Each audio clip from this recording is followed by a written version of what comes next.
Hello Embibers, welcome to the session. I hope आप सारे के सारे बच्चे बहुत ही अच्छे हैं। This is Surabhi Gangwar, your mathematics expert, और एक बहुत ही अमेजिंग सेशन आपके लिए मैं लेके आई हूँ जिसमें हम पावर्स एंड एक्सपोनेंट्स को सीखने वाले हैं। Okay, so without wasting time let's start today's session. Okay, so आप लोग मुझे जल्दी से कमेंट्स में बता दीजिए कि आप में से किसको किसको पावर्स एंड एक्सपोनेंट का नॉलेज है।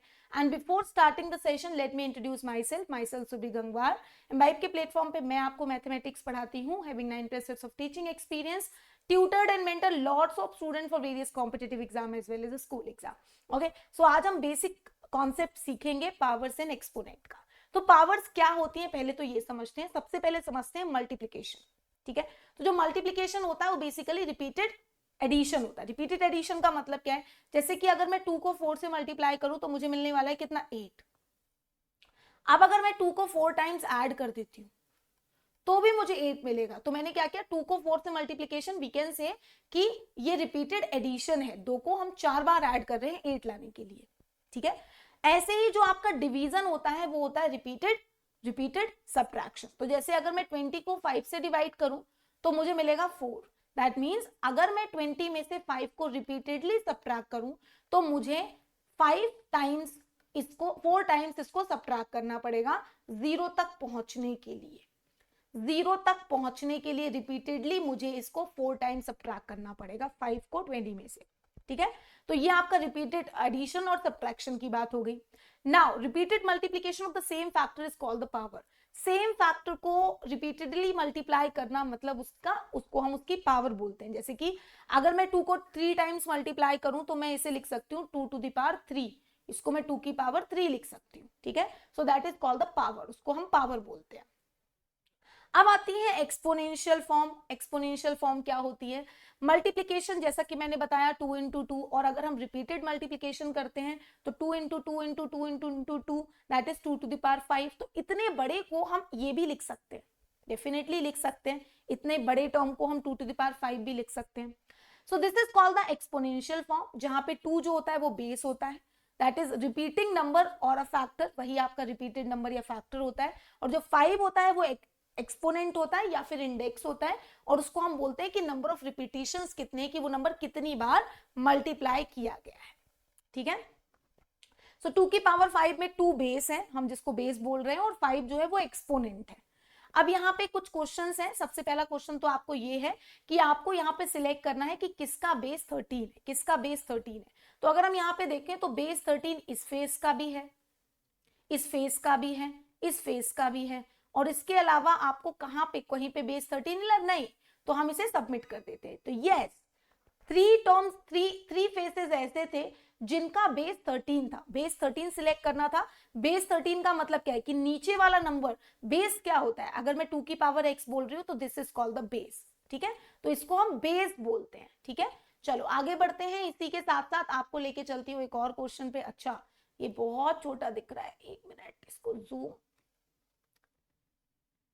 हाँ, क्या हो गया इस क्वेश्चन में, चलो क्वेश्चन देख लेते हैं। Select the face of the cube, select the face of the cube that represent the number whose exponent is 13। जिसका एक्सपोनेंट 13 होगा। एक्सपोनेंट 13 का मतलब क्या है, जिसकी पावर 13 है। तो यहाँ पे ये 3 फेसेस मुझे ऐसे दिख रहे हैं जिनकी पावर 13 है। बाकी ये है 9 to the power 13, ये है 2 to the power 13, ये है 51 to the power 13, और बाकी कहीं पे मुझे ऐसा कुछ नहीं दिख रहा है। बाकी सारे टर्म्स में कोई भी ऐसा रूल फॉलो नहीं हो रहा है। So this is the right answer of the given question. I know थोड़ा सा छोटा है, बट नो वरीज, आगे बढ़ते हैं और आगे के क्वेश्चंस को सॉल्व करते हैं।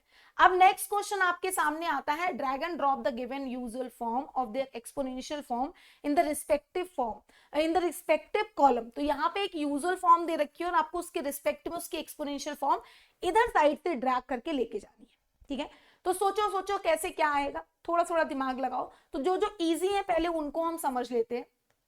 तो यहाँ पे अगर मैं समझने जाऊं तो अगर मैं इसके बारे में बात करूं तो ये तो मुझे डायरेक्टली 2 ऑप्शंस की फॉर्म में दे रखा है, लेकिन यहाँ पे जीरो का थोड़ा इशू चल रहा है क्योंकि यहाँ 20.4 इंटू 10 to the power 9 है, या 2.04 इंटू 10 to the power 9 है। अब मैं इसके जीरोस काउंट कर लेती हूँ, 1 2 3 4 5 6 7 8। तो अगर मैं यहाँ डेसिमल लगाती हूँ तो बेसिकली 10 to the power 8 आना चाहिए था। तो मतलब ये ऑप्शन तो गलत हो गया। तो मतलब कहने का है कि इसका जो आंसर है वो ये है। ठीक है, अब बारी आती है 350 की। तो 350 आई कैन डायरेक्टली से कि मुझे 10 इंटू 35 लाना है, और 10 5 इंटू 2 करने से मुझे 10 मिल जाएगा, और 5 इंटू 7 करने से मुझे 35 मिल जाएगा। तो आई कैन सी कि ये इसका आंसर हो जाएगा। अब बचा 256, तो डेफिनेटली 2 की कुछ पावर्स तो मुझे पता ही रहती हैं, ठीक है, तो मैं डायरेक्टली उसके बारे में इसको समझ सकती हूँ कि ये आपका 2 की पावर 8 हो जाएगा। 4 क्यूब तो नॉर्मली आपको पता ही है 16 इंटू 4 होता है, ठीक है। अब आता है आपका 7 टू द पावर 5, और या फिर ये हो नहीं सकता क्योंकि एक छोटा नंबर होगा। 7 टू द पावर 5 ही यहां पहुंचेगा। अगर आप उसको 5 टाइम्स मल्टीप्लाई करोगे 7 को, तो you will get the same answer. आप इसको मल्टीप्लाई करके देख सकते हो। Now let's submit this, and this is the right answer of the given question. तो थोड़ा स्मार्टली हमें काम करना है इन क्वेश्चंस में, बहुत ज्यादा मुश्किल बिल्कुल भी नहीं है। नाउ लेट्स मूव फॉरवर्ड, आगे बढ़ते हैं इसी के साथ साथ, और एक्सपोनेंशियल फॉर्म ऑफ फ्रैक्शंस को समझते हैं कि फ्रैक्शंस की एक्सपोनेंशियल फॉर्म का मतलब क्या होता है। तो लेट्स सपोज अगर मेरे पास 1/32 दे रखा है, तो अगर मुझे उसे एक्सपोनेंशियल फॉर्म में कन्वर्ट करना है, तो वी ऑलरेडी नो कि 32 को हम 2 की पावर कितना लिख सकते हैं, 5 लिख सकते हैं। तो अगर मैं इसको मैं 1/2 की पावर 5 लिख सकती हूँ, और फिर मैं इसको 1/2 की होल पावर 5 भी लिख सकती हूँ, क्योंकि 1 की पावर 5 रखो, ठीक है, 1 की पावर 5 करने से भी कोई फर्क नहीं पड़ेगा। और मैं आपको अभी लॉज ऑफ एक्सपोनेंट भी बताऊंगी, जिनकी हेल्प से आप ये समझ पाओगे कि इस फॉर्म से हम इस फॉर्म पे कैसे पहुंचेंगे, ठीक है। चलिए, अब exponential form of the negative integer. अगर किसी नेगेटिव नंबर की एक्सपोनेंशियल फॉर्म लगी हुई है तो उसका मतलब क्या होता है, देखते हैं ध्यान से। नेगेटिव नंबर की एक्सपोनेंशियल फॉर्म, आप लोगों को एक बात पता होनी चाहिए कि पॉजिटिव को अगर नेगेटिव से मल्टीप्लाई करते हो तो नेगेटिव आता है, पॉजिटिव को पॉजिटिव से मल्टीप्लाई करते हो तो पॉजिटिव आता है, नेगेटिव को नेगेटिव से मल्टीप्लाई करते हो तो भी पॉजिटिव आता है। और कहने का मतलब क्या है कि अगर किसी भी नेगेटिव नंबर की पावर इवन दे रखी है, तो इवन का मतलब क्या होता है कि 2 बार इसको मल्टीप्लाई किया तो डायरेक्टली पॉजिटिव बन जाएगा। लेकिन वहीं अगर इस नेगेटिव नंबर की पावर को ऑड नंबर दिया होता, तो आप इसे लिख सकते थे -3 इंटू -3 इंटू -3, तो ये आपका 9 इंटू -3 बन जाएगा, दैट मीन्स नेगेटिव ऑफ 27 बन जाएगा। तो अगर किसी नेगेटिव नंबर की पावर ऑड है तो उसका साइन हमेशा नेगेटिव ही आएगा। पॉजिटिव नंबर की पावर, कोई पॉजिटिव नंबर की अगर पावर दे रखी है तो वो हमेशा पॉजिटिव होगा। नेगेटिव नंबर की पावर दे रखा है तो वो पॉजिटिव भी हो सकता है, नेगेटिव भी हो सकता है। पॉजिटिव किस केस में होगा, जब पावर इवन होगी। नेगेटिव किस केस में होगा, जब पावर ऑड होगी। तो यहाँ पे आप देख सकते हो -3 की पावर 7 दे रखी है तो ये नेगेटिव आएगा। यही अगर कभी -3 की पावर 6 दे रखी होती तो ये हमेशा पॉजिटिव ही आता, ठीक है। तो पावर पे डिपेंड करेगा, नेगेटिव की पावर अगर इवन नंबर है तो पॉजिटिव आएगा, ऑड है तो नेगेटिव आएगा, ठीक है। चलिए, इसी के साथ साथ अब एक क्वेश्चन को और सॉल्व कर लेते हैं, देखते हैं कौन कौन इसको ड्रैग एंड ड्रॉप करके देगा। ये तो एकदम हलवा सा क्वेश्चन है। 7 क्यूब निकालना है तो भी ऑलरेडी नो 7 को 3 टाइम्स मल्टीप्लाई कर दो। 7 की पावर 5 निकालना है, दैट मीन्स ऑलरेडी 7 को 5 टाइम्स मल्टीप्लाई कर दो। 7 की पावर 6 निकालना है तो 7 को 6 टाइम्स मल्टीप्लाई कर दो। 7 की पावर 8 निकालना है तो 7 को 8 टाइम्स मल्टीप्लाई कर दो, दैट्स इट। तो ये आपकी सिंपल एक्सपोनेंशियल फॉर्म्स होती हैं। जो पावर है मतलब वो नंबर उतनी बार मल्टीप्लाई किया जा रहा है, ठीक है। चलिए आगे बढ़ते हैं इसी के साथ साथ और स्टार्ट करते हैं सबसे ज्यादा important concept, that is laws of exponent. ये ऐसा कॉन्सेप्ट है जो ना कि सिर्फ 8th में, आपको 9th में भी बहुत काम आएगा, और आगे की क्लासेस में भी हमेशा लॉज ऑफ एक्सपोनेंट काम आते हैं। तो स्टार्ट करते हैं लॉज ऑफ एक्सपोनेंट। सबसे पहला लॉ जो आपका होता है वो ये कहता है कि अगर कोई 2 नंबर ऐसे हैं डिवीजन में जिनका बेस सेम है और एक्सपोनेंट पावर्स अलग अलग हैं, तो जो पावर्स है वो सब्ट्रैक्ट हो जाती है। जैसे कि मैं आपको एग्जांपल देती हूँ, 2 की पावर 5 डिवाइडेड बाय 2 की पावर 3 ले रखा है, तो आप इसको डायरेक्टली 2 की पावर 5 - 3 लिख सकते हो। Powers will gate subtracted, power subtract हो जाएंगी, ठीक है। और अगर आपको सिंपल लैंग्वेज में बताऊं तो आप इसको 2 into 2 into 2 into 2 into 2 into 2 लिख सकते हो, और डिनोमिनेटर को भी आप 2 को 3 टाइम्स मल्टीप्लाई करके लिख सकते हो। तो ये 3 टाइम्स 2 कैंसिल हो जाएगा, 2 स्क्वायर आएगा। तो आप चाहे ऐसे करो या लॉज ऑफ एक्सपोनेंट से करो, आंसर सेम ही आता है। तो अगर बेसिस सेम है तो पावर्स विल गेट सब्ट्रैक्टेड, अगर वो डिवीजन में है तो, ठीक है। नेक्स्ट है आपके सामने एक और लॉ है कि अगर कभी भी, अच्छा इसी के साथ साथ एक और लॉ बता देती हूं, अगर दो नंबर आपस में मल्टीप्लीकेशन में हैं और उनके बेसिस सेम है तो powers will get added, powers add हो जाती हैं। अगर दो नंबर्स मल्टीप्लीकेशन में और उनके बेसिस सेम है तो powers will get added, powers add हो जाती हैं। तो जैसे अगर मैं 2 स्क्वायर को 2 क्यूब से मल्टीप्लाई करना चाहती हूं तो मैं डायरेक्टली इसको 2 की पावर 2 + 3 लिख दूंगी, powers will get added. Division में सब्ट्रैक्ट, मल्टीप्लिकेशन में ऐड। नेक्स्ट कहता है कि अगर कोई नंबर है जिसकी पावर में कुछ लगा हुआ है एक्सपोनेंट और उसकी भी होल पावर में कुछ लगा हुआ है तो ये दोनों पावर्स आपस में मल्टीप्लाई हो जाएंगी। कैसे? जैसे कि अगर 2 स्क्वायर का पावर 3 लगा हुआ है तो हम इसको 2 की पावर 3 × 2 दैट इज 6 लिख सकते हैं। So this is the next law of exponent. ठीक है, तो ये लॉज बहुत काम आते हैं क्वेश्चंस को सॉल्व करने के लिए। नेक्स्ट वन, अगर कोई दो नंबर अलग अलग हैं, देखो इसमें बेसिस सेम थे, पावर्स अलग अलग थी, यहाँ पे बेसिस अलग अलग है, पावर सेम है, तो इसको हम लिख सकते हैं दोनों का मल्टीप्लीकेशन और होल पावर में वो जो पावर है वो, मतलब जैसे कि अगर कभी भी लिखा है 2 क्यूब × 3 क्यूब तो आप इसे डायरेक्टली 2 क्यूब × 3 क्यूब तो आप इसे डायरेक्टली 6 की पावर क्यूब लिख सकते हो, मतलब 2 और 3 आपस में मल्टीप्लाई हो जाएंगे और होल पावर में 3 चला जाएगा। ठीक है, नेक्स्ट लॉ, अगर कभी भी दो नंबर डिवीजन में है जिनके बेसिस डिफरेंट है बस पावर सेम है तो वो होल पावर में डिवीजन में चला जाता है, मतलब ये इसी का एक्सटेंडेड वर्जन है। ये मल्टीप्लिकेशन है और ये डिवीजन है, तो अगर मल्टीप्लिकेशन में है तो बेसिस मल्टीप्लाई हो जाते हैं और अगर डिवीजन में है तो बेसिस डिवीजन फॉर्म में रह जाते हैं। ठीक है, नेक्स्ट वन, किसी भी नंबर की पावर 0 1 होता है हमेशा। ठीक है, where a and b are non-zero integers and m and n are any integer, जहां पे a और b जो है वो नॉन जीरो इंटीजर्स है। बहुत ध्यान रखना, जो भी हम यहाँ पे बात कर रहे हैं वो a और b के बारे में बात कर रहे हैं और a and b are the non-zero integers, उसी केस में हम बात कर रहे हैं। और m और n can be any integer, और m और n है वो कोई भी इंटीजर हो सकता है। ठीक है, सो ये बेसिक आपके लॉज ऑफ एक्सपोनेंट्स हैं और इस पे बेस्ड अब हम कुछ क्वेश्चन सॉल्व करते हैं। सबसे पहला क्वेश्चन आपकी स्क्रीन पे ये वाला है, आपको इसको सॉल्व करके आंसर देना है। Giving you few second, solve this question and give your answer in the comment section, then I will tell you कि इसको कैसे करेंगे। सो सिंपल है, अगर पावर, अच्छा मैंने अभी आपको एक लॉ यहाँ पे एक्सप्लेन नहीं किया, शायद एक लॉ मिस हो गया है क्या, नहीं, चलो मैं आपको बता भी देती हूँ। सो बेसिकली एक लॉ ये कहता है, जैसा कि अभी मैंने एक डिवीजन वाला लॉ आपको बताया है, a की power m divided by a की पावर n को आप क्या लिखते हो, a की पावर m माइनस n। अब अगर मैं ऐसा बोलूं कि 1/1/2 क्यूब है, सिंपल, तो 1 को मैं लिख सकती हूँ 2 की पावर 0 और ये 2 की पावर -3 है, तो इस लॉ के according powers will gate subtracted, 0 -3, तो इस लॉ के अकॉर्डिंग ये 2 की पावर -3 हो जाएगा। मतलब कहने का मतलब क्या है कि अगर कभी भी ऐसा नंबर दे रखा है तो उसको हम डायरेक्टली उसकी पावर में नेगेटिव लगा सकते हैं। ये नेगेटिव दे रखा है तो डायरेक्टली हम उसको 1/2 की पावर 3 लिख सकते हैं। नीचे आने पे पावर अपना साइन बदल देती है और नीचे से ऊपर जाने पे भी बदल देती है। लेट सपोज अगर यहाँ पे 2 की पावर -3 होता तो ये ऊपर जाने पे 2 की पावर -3 हो जाता और ये फिर 2 की पावर 3 हो जाता।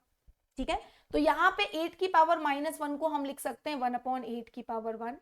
5 क्यूब को हम लिख सकते हैं सिंपल 5 × 5 × 5, और 2 की पावर -4 को हम क्या लिख सकते हैं, ये ऊपर चला जाएगा, 2 की पावर +4 ये लिख सकते हैं।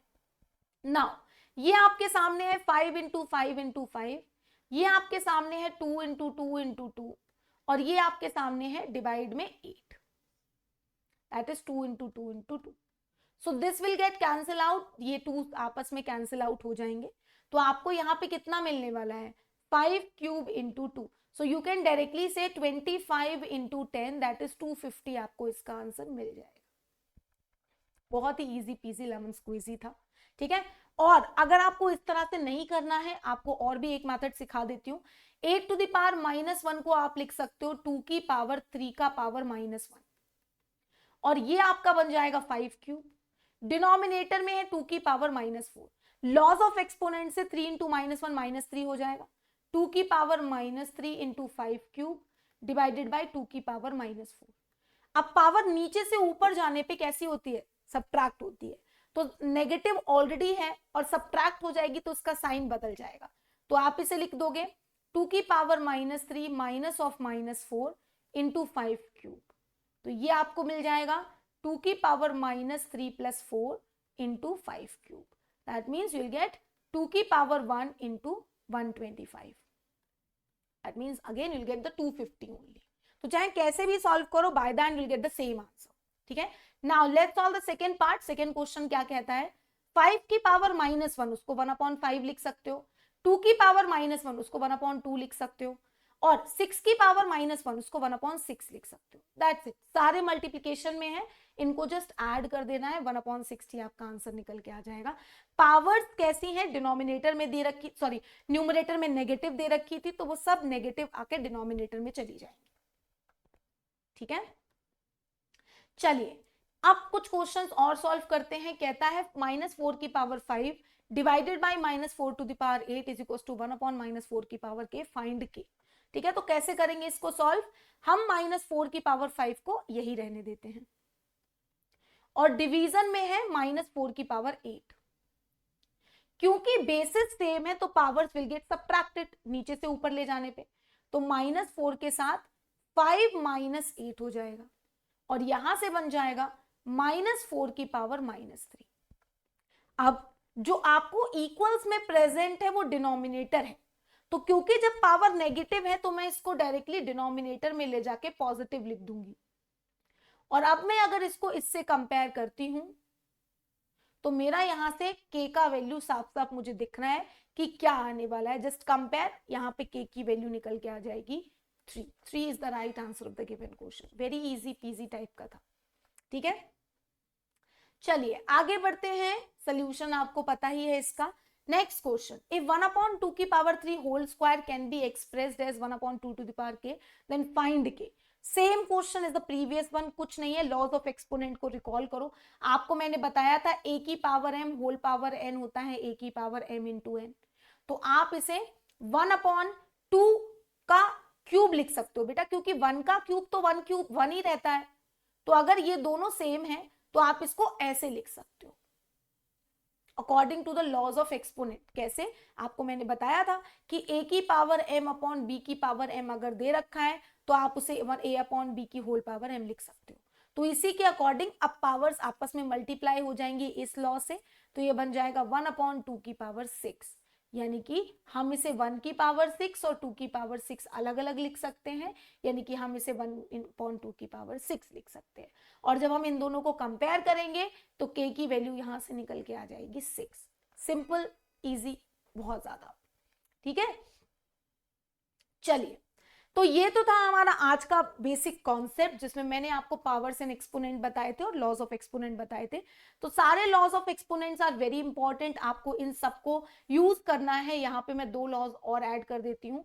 a की पावर m इंटू a की power n will be a की पावर m प्लस n, और साथ साथ 1/a की power m is equal to a की पावर -m. ये दोनों लॉज बहुत, ये सारे लॉज बेसिकली बहुत ज्यादा इंपॉर्टेंट है. ओके, सो ये तो था हमारा आज का main concept. I hope you guys enjoy today session. आप लोगों से एक रिक्वेस्ट है कि आप प्लेटफॉर्म को जरूर एक्सप्लोर करो. ठीक है. Just download the imbibe app और उस पे आप हमारे प्लेटफॉर्म को एक्सप्लोर करिए. वहाँ पे बहुत सारे अमेजिंग फीचर्स हैं, जैसे कि आप क्वेश्चंस की प्रैक्टिस कर सकते हो, आप टेस्ट दे सकते हो, आप अपनी अचीव जर्नी स्टार्ट कर सकते हो, and all the things are completely free. Practice के लिए we are having lots of book present on the platform. So एक बार इसको जरूर एक्सप्लोर करो, है ना. आपने करना क्या है, just download the imbibe app, उसको अपने नंबर से रजिस्टर करो, अपना गोल क्लास 8 सिलेक्ट करो, एंड गोल सिलेक्ट करने के बाद start practicing the question from the different book, from the various book, and start giving the test. अपने टेस्ट देना स्टार्ट करो. टेस्ट के लिए we are having create your own test, जहां पे आप खुद का टेस्ट बना सकते हैं एंड टेस्ट देना स्टार्ट कर सकते हैं. Okay, so I hope you guys enjoy today session. आज का ये सेशन मैं इसी के साथ खत्म करती हूँ. And do not forget to join the Telegram channel. Before that download the Embibe lens app. ये ऐप बहुत ही अमेजिंग है. यहाँ पे आप 3D में बहुत कुछ सीख सकते हैं. जस्ट स्कैन द कीवर्ड, जिससे जो भी आपको सीखना है लेंस ऐप से उसको स्कैन करिए, एंड उससे रिलेटेड जितने भी 3D मॉडल्स प्रेजेंट हैं आप उन सबको 3D में देख सकते हो और उससे बहुत कुछ सीख सकते हैं. तो एक बार इसको जरूर एक्सप्लोर करो एंड टेलीग्राम चैनल ज्वाइन कर लो. तो आज का ये सेशन इसी के साथ मैं खत्म करती हूँ. I hope you guys enjoy today session. फिर मिलेंगे इन द नेक्स्ट सेशन. तब तक के लिए bye bye, take care, stay safe and keep imbibing everybody. Keep imbibing. We believe in you.